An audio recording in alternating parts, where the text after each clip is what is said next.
The audience was jumping up and down so much, and they had an earthquake floor, that sort of bounces with the people. Well, the audience was like pogoing so hard that all the roadies are trying to hold the speakers up so that none of the speakers would fall. U2 had us open for them like 5 or 6 times because they really liked us. The power went out when we played California Hall with U2. 30 seconds is a long time when the power's out in a packed club. So Bono and I kept singing because what else were we going to do? I really believe that if we can chronicle and if we can have insight into our time and share that, we're doing a valuable service to our time that we're on Earth. I'm proud of our legacy. It was totally wild, but really fun. This is not a test. This is Play That Rock and Roll. I'm your host, Joe Kay, and today our guest is DEBORA IYALL from the band Romeo Void. If you're not familiar, Romeo Void was a band that came out of the new wave post-punk scene in San Francisco in the early 80s. They had some mainstream success with singles Never Say Never and A Girl in Trouble. DEBORA visited the show to discuss a new live album from Romeo Void that is being released as part of Record Store Day 2026. Romeo Void Live 81 to 85 is a compilation of live tracks pulled from 4 separate concerts the band played during those years, which was when they were firing on all cylinders. So this album represents the band's best onstage performances. Live 81 to 85 will be released on CD and as a 2-disc set on vinyl. I have an advanced copy of the CD here to show you.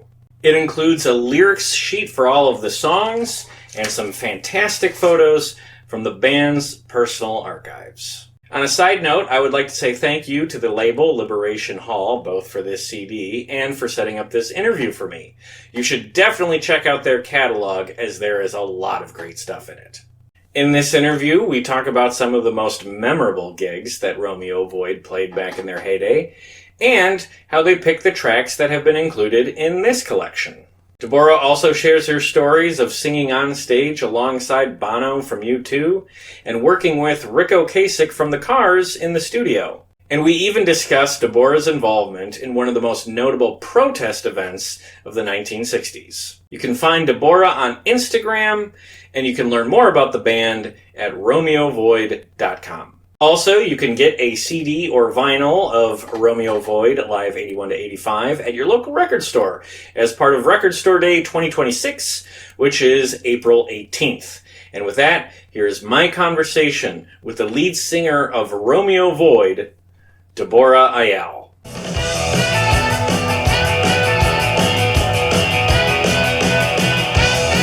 We are here today with DEBORA IYALL from Romeo Void to talk about a new live album, Live 81 to 85, which is being released as part of Record Store Day 2026. An absolute must-get for me. DEBORA, it is so good to see you today. Thanks for coming by. How are you doing? I'm doing just fine. I'm glad to speak with you about this precious project. It came about for a couple of different reasons, but one of them was a project of my husband, who's an audio engineer, during COVID. He went and got compiled from Larry and Frank. Larry was Larry Carter, the drummer for Romeo Void for a few significant years. And so he compiled all these cassettes that Louis Beeson, our sound engineer for our entire career, had recorded on tour of us. And so he listened to probably over 30 concerts and then chose about 15 to master because the technical quality was there and the performances were there.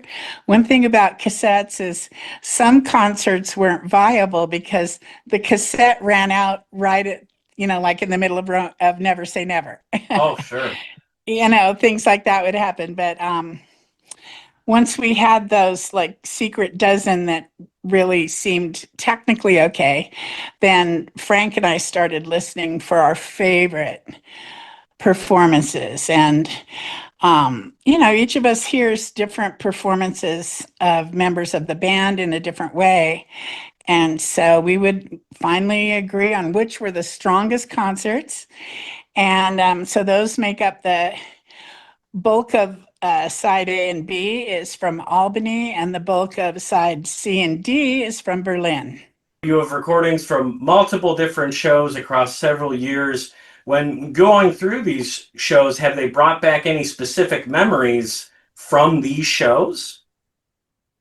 Yes, absolutely. It was a big deal for us to play with Billy Idol, for instance. That was one of the shows that the bulk of side A and B, I think 8 out of 9 songs was from that concert. So we really did try to go use the bulk of one concert for, most of the tracking. And I remember so well feeling nervous, like I had a lot of confidence about myself, and I felt like once the spotlights hit or whatever, that I knew what I was doing, and get me under the lights and I'll take off. I know what to do when I'm here. I'm comfortable, you know. But I remember being intimidated by Billy Idol and his band. And of course, I think Americans always are a little, they're wondering about how are we perceived by the Brits, Oh, sure. right? And so there was a little bit of that too, that, maybe Americans are like more uncouth and not as sophisticated or whatever. But, we were all there for the music, and their love of music was quite obvious. Oh. I remember watching their sound check and thinking, they're pros. They know what they're doing and they're having a good time, and that's what we're going to go out and do tonight too. That was pretty much, if you're on tour and you're not having fun at the show, when are you going to have fun? At the truck stop? Right. Well, At Motel 6 at 3 in the morning? Nah. yeah. Well, being on the bill with, someone like Billy Idol, I mean, there's got to be that, not competitive, but like, he's going to bring his best. That makes you want to bring out your best, I imagine. Absolutely. And he was doing great with Dancing with Myself. Oh, yeah. I mean, I would always hit the dance floor during that. Yeah. This collection covers 81 through 85, which, that's in that time that you guys had hits with Never Say Never and A Girl in Trouble. When you think back to these years, what did you notice about how touring changed once you started to have some mainstream success? Did the venues change? Did the audiences change? Or was it not a big change across those years? Well, I would say it was a change, but it did happen kind of gradually. And we couldn't have gotten where we were without the excitement from the audience when we were playing the diviest places, the warehouse party, after party. I remember not opening, but playing an after party when the Go-Go's first came to San Francisco. We got to play the after party, and for me, it was like, something I could be proud of. We're going to go play the after party of the Go-Go's, the first time they play San Francisco. Of course, we'd heard of them and everything, and I think at that point they had maybe just released We Got the Beat or something, but I mean, there was so much buzz about going to their show that we were super excited to play the party afterwards and hang out with everybody. Oh, that sounds awesome. When you look back on that run, what are some of the other gigs that you've played that would come to mind if I asked what were the most memorable on-stage experiences? Well, we played at a Grange Hall in Oregon, east of Eugene, big college town. And students had put on the show. They were the promoters. We weren't playing a club to sell beer. We were playing because the kids, that were in school wanted to learn how to be music promoters. And worked their butts off to make this Grange Hall night with us and X. Oh, wow. Okay. And so we were going to play with X on Halloween in the middle of an agricultural area at a Grange Hall. And so all of us were like, this is liberation, because we weren't just playing for beer. We didn't have some, snotty little bartender telling us, well, I hope you do a good job tonight, so I make tips.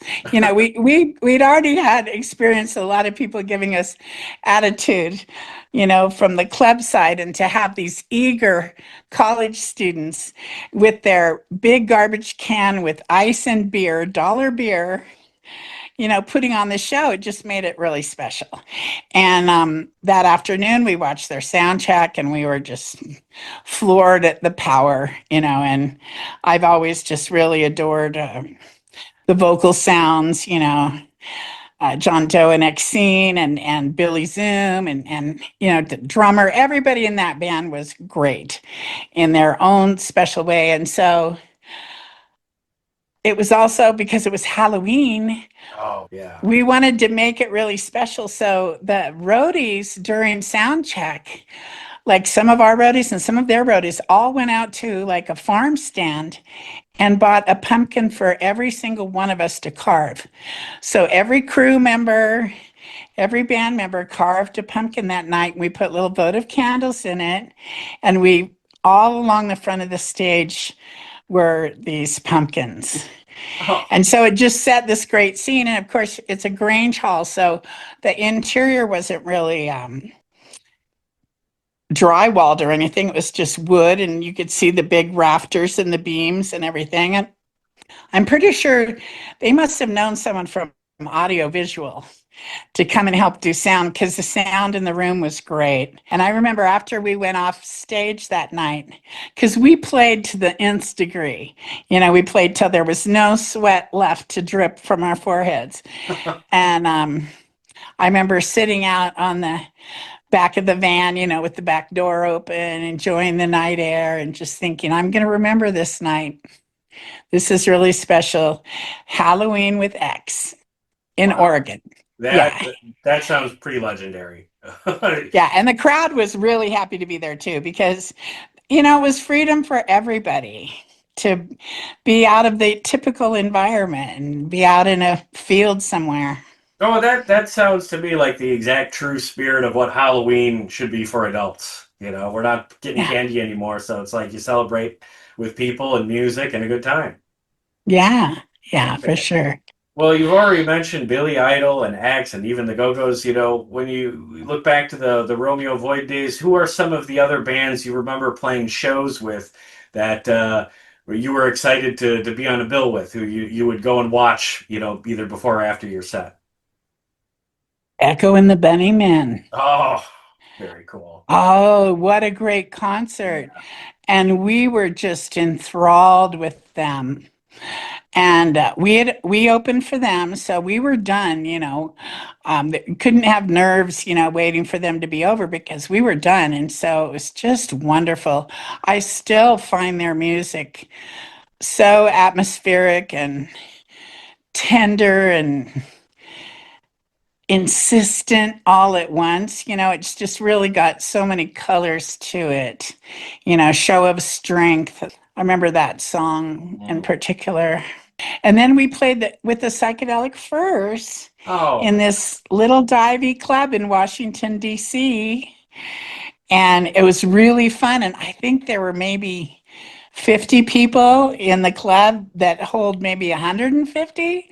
So it didn't look empty, but it didn't look full. And we're like, well, we got here like a year too early. There's not enough college radio here, or, whatever was going to bring the crowds. It wasn't happening that night. But we felt special to be with them and them, So I really liked some of these double bills we got on quite a bit. And Ministry, we played Ministry in Chicago. Talk about Halloween. Yeah.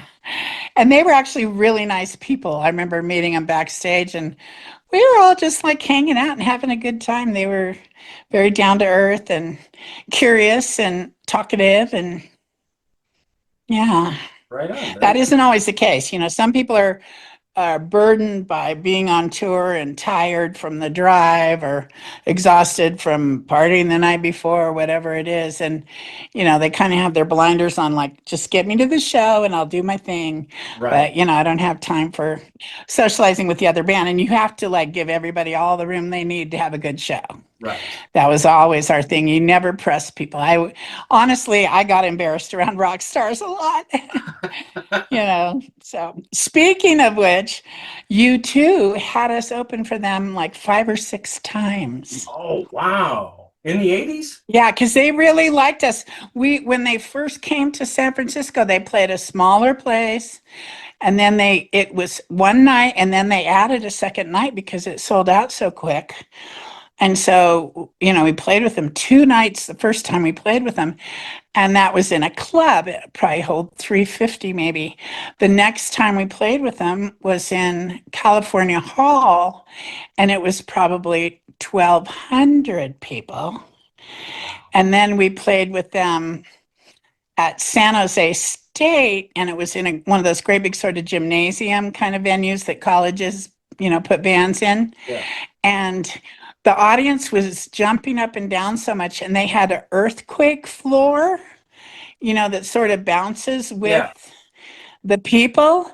Well, the audience was like pogoing so hard that all the roadies are trying to hold the speakers up so that all the movement of the speakers going back and forth, but none of the speakers would fall. It was totally wild, but really fun. And then we played the Palladium in LA with them, which is a really big venue. I think it holds, I don't know, 3,000 people, maybe 2,000 or 3,000. And then finally, the last time they came through that we played with them, they played Bill Graham's Civic. Oh. And I don't remember, but I think that's probably more like 5,000. Oh. So every time we played with them, it just got like bigger and bigger. And then we knew them sort of, from that. And when I got to the club, I had a hard time convincing the person that I could knock on the door and come to the door, the guard, that I was in the band. I'm like, you really got to let me in. I'm expected at sound check. I really am. Yeah. And he didn't know whether to believe me or not. So he said, well, I'm going to go get my manager. So then the manager came out, and I said, you've really got to let me in there. I mean, U2's checking right now, and we're going to be checking, like in 5 minutes. I need to be in there. And he's like, okay, begrudgingly, he let me back there. And then, of course, our stage manager came running up to me. Where have you been? I'm trying to get in the venue. This was before cell phones. Couldn't just call somebody and say, I'm out front, Oh, my So, God. and then when I stepped in the room, they were doing sound check. And Bono saw me, and they were right in the middle of, I will be with you again. Oh. And it's like he's looking right at me and holding his arm out. And I'm just, okay, I will remember this moment for the rest of my life. So Romeo Void really gave me access to a world I never even knew really existed. And if it wasn't for the audience, those audiences that started at the small little clubs, at the warehouse parties, and all that stuff, none of that would have happened, because the audience, I feel in reflection, they gave me the courage to take it further. They wanted to see more risk, more vulnerability, more anger, more intensity, more locked into the feeling. And I know the musicians picked that up as well. They wanted to, get the riffs the tightest and the changes the most striking and powerful. And of course, Benjamin, as a saxophone player, he was all about spontaneity and being well rehearsed so that you could forget the rules. Okay. You know the song so well that you don't need to remember where you are.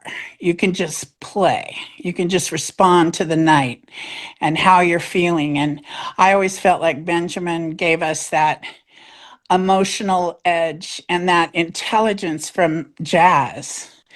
musically that, we would have never come up with without him. He was powerful. And I would say, not wanting to get choked up or anything, but Larry passing away and Benjamin passing away was a really huge motivation to get this record out because it really was the best of Romeo Void. Nothing against the other record that Liberation Hall put out. A sound man from Abuhe had tons of tapes of San Francisco bands, and he caught us in a moment in time, but he caught us in a really early stage.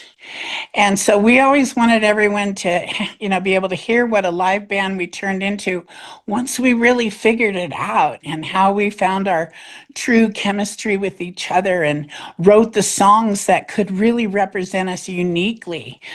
And that had to happen over time. So I was really happy when we had all these concerts to listen to. And, for, I don't know, a couple of weeks last summer, I was just sitting here with the headphones on, making notes on all the different nights and what are my favorite songs from this show and who's doing the best job, like really great solo, my vocals not as powerful, and you're making all these notes so that when we come together, Frank and I pretty much did it. The bass player and him and I started the band. So we took on the leadership together and him a little bit more than me. Yeah, there was only one song that like I acquiesced to that version. It wasn't Okay. my favorite, but I had to recognize that the rest of the band is just killing it.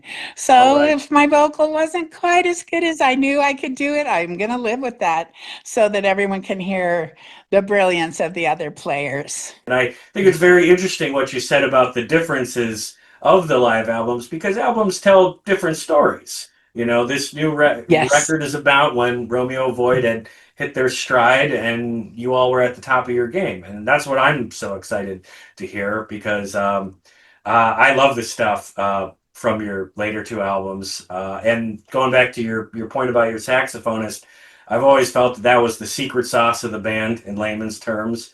Yes. Uh, Yes. and it's such a lost art of the 80s, having a strong sax in the band. So I love that. A So it's lead great. instrument, because we didn't want lead guitars. We had heard the lead guitar. We had Right. heard so much lead guitar. It was a cliche, wheedly, wheedly, wheedly. Right. Right. Yes. And yeah, that's one of the many things that sets your band apart. So looking back on these touring days, you told a funny story about the amps shaking because of the fans. I wonder, are there other memories that this project brought up of perhaps unexpected moments on stage, maybe funny little incidents that you had to deal with on the fly, gig horror stories that are funny to look back on? The power went out when we played California Hall with you too. Okay. Um, they had just invited me to come up and sing with them on a song. Oh, wow. And all of a sudden, in the middle of the song, all of the power went off, which means all the lights in this hall full of people. And so um, Bono and I kept singing because what else were we going to do? You know, Right. Neither one of us wanted to be any kind of crowd control, except we just want to make it through the moment until the power comes back on. And it didn't take long, but 30 seconds is a long time when the power's out in a packed club. So Oh, I believe it it. might have been as short as 30 seconds and as long as a minute, but it certainly probably wasn't more than that. Yeah. Oh, how So funny. that was, and I Remember think I what had song a it was? tambourine or something. So I was like, well, I'll just play the tambourine. We'll just keep singing the song. And maybe the drummer kept playing too, Larry. I don't know, but like, what are the guitarists going to do? There's no power. So. Oh, that's great. How did it make you feel when you had artists like Bono and I know also Ric Ocasek and other big name music industry people who sought you out to work with you, to have you on the bill, to produce? Was that validating? How did you feel to be brought, into these circles? I don't know about other people, but I will always live with a certain amount of self-doubt and skepticism about whether I'm really able to step up. But it gave me courage. It's like I have to take this as like, a sign that I really am mining something here that people care about. And that's what the audience taught me too is, yeah, I'm a big girl. Yeah, I'm not, model, cover girl, pop singer type person. And that's why they like us, and that's why they're here because there's this simpatico between us that's well beyond image and Hollywood and star power. It's like essence and um, explaining your feelings to other people and then they're able to feel them in a song. I mean, that's why people love music is because it can say things we can't say. And as a group, we could say things that individually we couldn't say in our music. Our music could never disappoint us, It Right. could always elevate us and open us up to new horizons. And I remember honestly about the Cars because they were more mainstream. I wasn't very familiar with them. Right. I was listening to X from LA, Los Lobos, Wire. I wasn't listening to the Cars. I wasn't listening to mainstream radio at all. So other people seemed to be really impressed that we were even going over to their studio, and I felt kind of ignorant. So, because I was, I had my own lane. I had a myopia. Let's just say I probably had 5 times I could have gone to see Tom Petty, and I never did. Oh, yeah. But why didn't I? Why didn't I? Now I love Tom Petty. I wish I'd seen him, but my tunnel vision at the time I would go see the Sex Pistols, Yep. you know. But Tom Petty, oh, they're at the Cow Palace, forget it. He'll be back So next year. Yeah, yeah, I know what you mean. I missed out on some really good acts that just happened to get successful and that made me not interested, I guess. It's not really fair, but it's true. Sure. Yeah. Well, let's talk about that work you did with Ric Ocasek. He produced that first "Never Say Never" EP. And just as a matter of coincidence, a couple of years ago, I interviewed BB Buell, and Rick produced her first EP. He strikes me as Right. someone with his ear to the ground, as far as basically cool music. I mean, he seemed to be trying to maybe get away from the pop stuff he was doing with the Cars and his production work. What are your memories of working with him in the studio? Well, I remember being impressed because I knew about Suicide, Oh, right. Yep. and Sure. he had produced Suicide. So to me, that was pedigree enough, Yeah. for sure. I was like, oh, I'm interested then. Yeah, let's definitely. But he was a very mellow guy, very gentlemanly, kind of quiet, but like the silent watcher. Okay. And he wasn't, some producers are bossy and some of them are kind of like, they want to cajole you or manipulate you, to give a certain kind of performance. And he was very hands off. But if you were doing something right or really good, he'd tell you because then he knew you would take that and do it even better. Or for my lyrics, if he gave me any suggestion on, I think you should repeat this line. Don't just say it once. It's worth saying more than once, that sort of thing. Yeah. Because I remember always like, well, because typical pop structure is you sing a first verse, a second verse, break for a bridge, and then go back to the first verse and out on the choruses. And I remember kind of balking about, well, why do we always repeat the first verse? So Romeo Void didn't. Yeah. We just didn't. I was kind of against it, but we did sometimes, but not always. But I remember sort of understanding more after working with him when he'd say, some things are worth repeating, and he had that ear for a turn of a phrase. When we worked on Never Say Never, it wasn't even fully a composition, it was a jam. And Oh, so we kind of wrote it after recording a 13-minute version. oh wow. We cut it down and then did double tracking on the vocals and did more versions of the chorus, to really create it as a song, and so that was Rick helping us figure all that out, and that it's okay to do that, get out the razor blades, man. We're going to make this a song that is going to be a really long song for radio, but not for the clubs, Right. you know So, and we were like, yeah, sounds good to us. They can always cut it down for the single, right? Right. There is a single version because there is a F-bomb I in was going the to ask song. about And that. I was going to ask. to do the video, you cannot have the F-bomb. Right. And so they put a big loud snare hit over Yeah. that man could give a about the grin on your face. Did Rick have anything to say about the F bomb? Did he have any thoughts on if that should be in or not, or was he encouraging, or did he not say too much No, about lyrics? Oh, okay. no, it wasn't. I think everyone was just like, we were aware it's there, and yet we don't care Yeah. because we're doing this for art, and that's not our audience.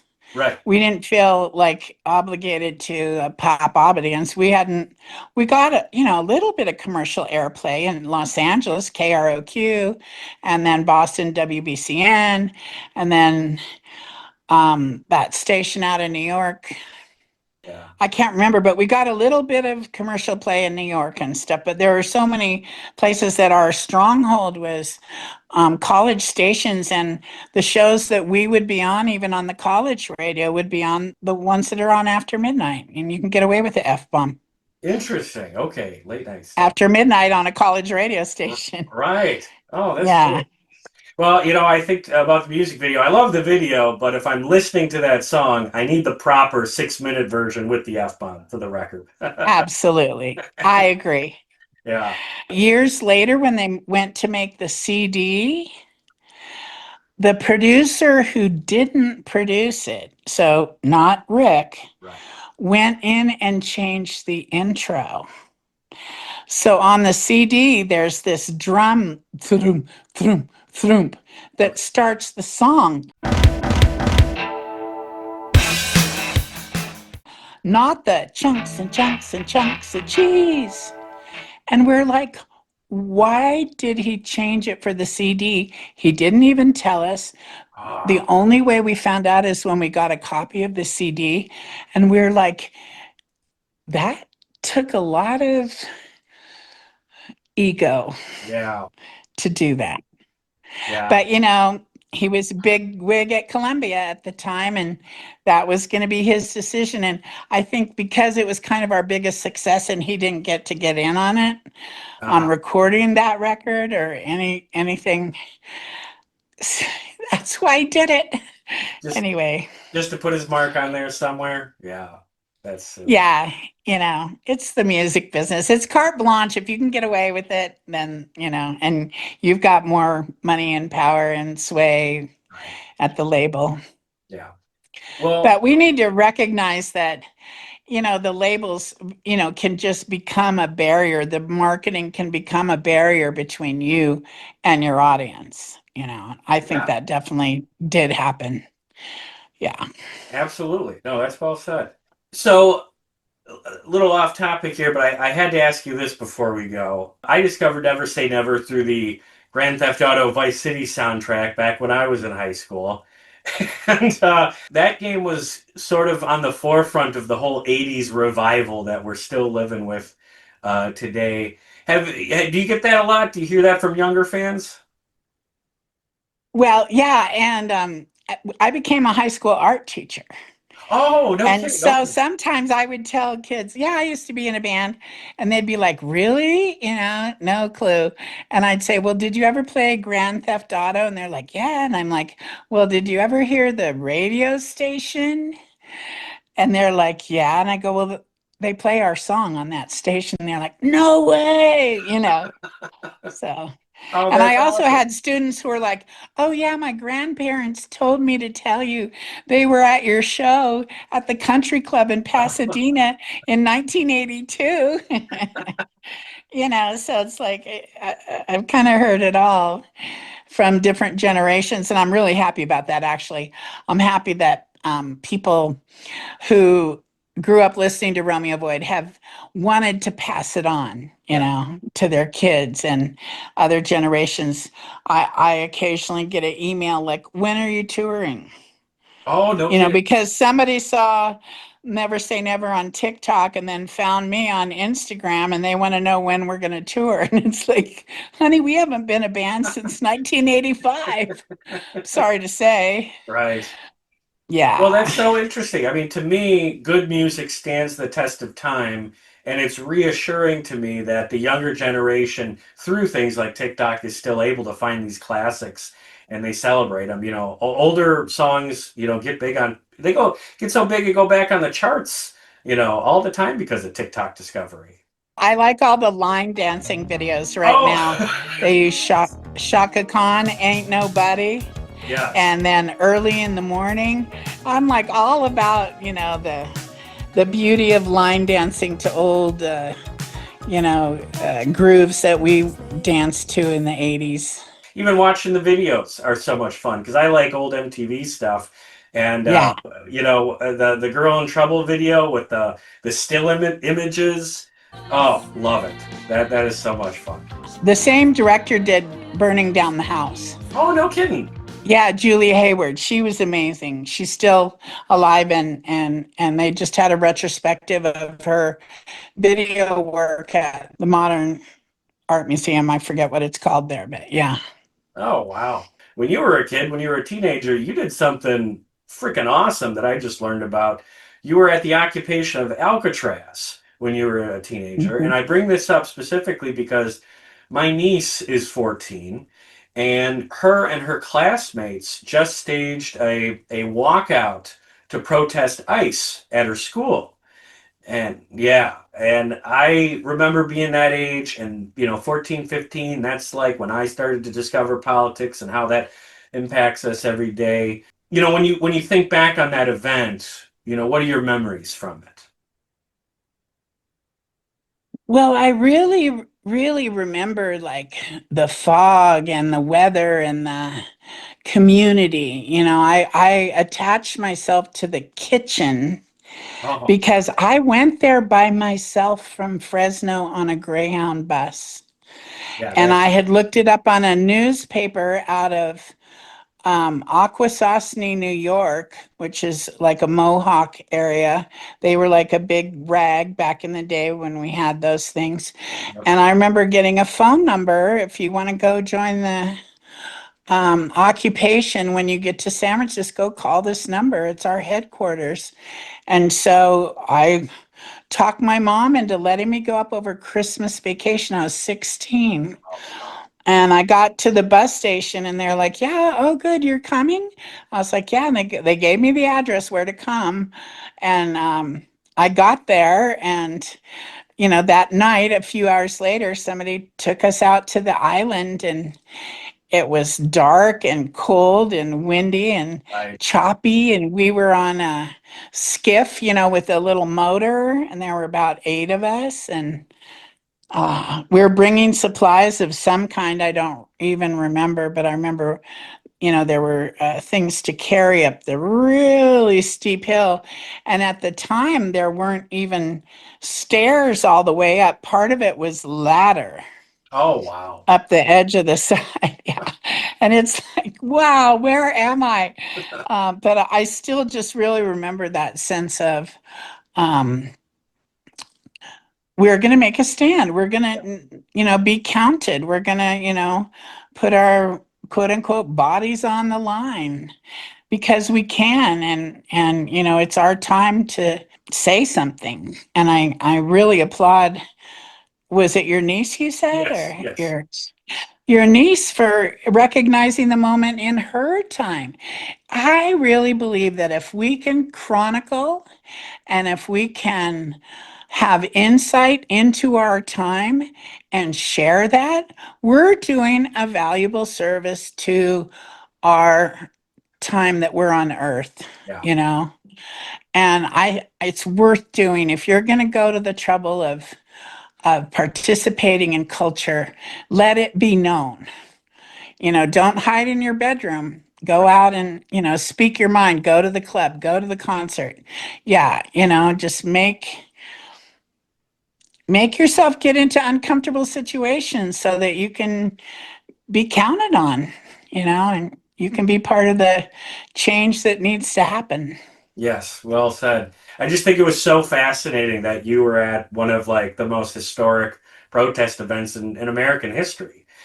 My last question on that is, when you were doing it, did it feel like that? Did it feel like this big moment that was going to be remembered as such? Probably not. Right, because you're a No. little younger, you know? Yeah, well, and also, I mean, I wasn't there at probably the height of the population. I was there the first winter. Right. And so, there was still a really loud generator that was right outside the kitchen because that was one of the few buildings that had any power at all. Oh, wow. And then I remember when I was like, I got there and I'm like, well, where should I go and sleep? I had my sleeping bag and all that. And they're like, well, you can take the guards towers. There was housing for the guards. You can go up in one of those buildings and take any room you want. I was like, okay. So I went up a floor and I saw people in all the rooms and I didn't know anyone. It was at nighttime and dark. And so I just went up until I got to a floor where there wasn't anybody that I could see. I just laid down my sleeping bag. And then I tried to go to sleep, except that there's a foghorn Oh, that blows like every 90 seconds. oh my gosh. So we're, really close to where the foghorn emanates from. And I remember thinking, I have 90 seconds to fall asleep or it's going to blow again. But I did finally fall asleep and I stayed there 4 or 5 days. Wow. So, I didn't lose sleep. I ended up figuring it out and my body agreed it needed it. So, Yeah. Well, you know but what? It brings up another point. Protesting, not often glamorous. You got to get into right, the nitty gritty. right. Oh, Plenty of dirty fingernails along the way. absolutely. Well, Deborah, these stories have been fantastic. I have been a fan of your band for such a long time. It's so great to speak with you. Thank you. I'm very excited for this new album. I can't wait to listen to it. So I just want to say again to everybody, it's going to be out on Record Store Day 2026, which is a great day for music fans. And Deborah, I just want to say thank you so much for your time and your stories today. This has been a real treat. It's been a treat for me too. Thank you. I mean, I care that you care. I mean, it's a thrill for sure. Absolutely. Yeah, I Okay. like I'm proud of our legacy. Hey, thanks for listening. There's no shortage of great content out there, so you choosing to spend some time listening to this show means quite a lot. If you're so inclined, please give this podcast a 5-star rating and a positive review wherever you get your podcasts. And share our links wherever you can, or mention this show to anyone you know looking for a podcast recommendation. All of this helps us out a great deal, and I appreciate it. You can connect with us on social media too. We are at Play That Podcast on Facebook, Threads, Blue Sky, and even TikTok. Or we are at Play That Rock and Roll on YouTube and Instagram. Please post a comment and say hello. Finally, Play That Rock and Roll is a proud member of the Pantheon podcast community. So if you're looking for more music podcasts beyond this one, trust me, start with Pantheon. You won't be disappointed. Otherwise, I appreciate any and all efforts you take to support us here at Play That Rock and Roll. Be sure to join us next time for more great music and stories from the world of classic rock.